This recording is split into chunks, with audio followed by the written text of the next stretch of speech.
श्रेणी पंचम आम विचित्र विश्व विषय हूँ विज्ञान। ये गोटे चित्र सौरजगतर चित्र। एटी सूर्य सहित अन्य ग्रह मान अच्छा देखिपे।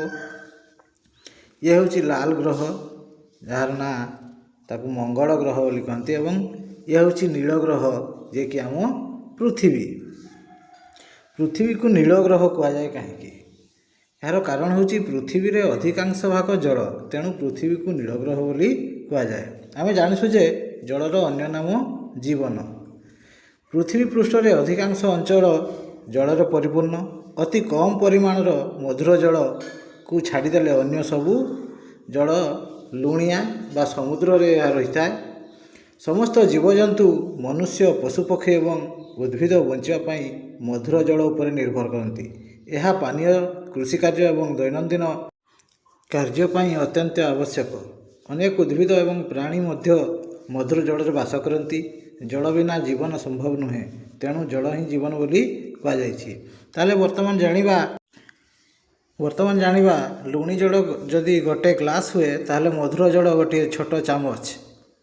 जलर विभिन्न अवस्था कठिन, तरल एवं ग्यासीय। जल चक्रर विषय जानिबा सूर्यर ताप जल को जलीय बाष्प परिणत करिथाए। जलीय बाष्प ठंडा होई छोट छोट जलबिंदु सृष्टि करे। यही जलबिंदु गुड़िक वर्षा भाव में पृथ्वी पृष्ठ को बढ़े। सेहीपरि प्रकृतिर विभिन्न उत्स यथा समुद्र, नदी, ह्रद इत्यादिर जल को सूर्यताप बाष्प परिणत करे। जलीय बाष्प मेघ सृष्टि करे, जहाँ वर्षा, तुषार और कुआपथर भाव में तलक आसे। यही जल पुणी नदी, ह्रद को जाए। प्रकृति रे यही जलर यही निरंतर वृत्ताकार गति को जलचक्र बोली कहुए।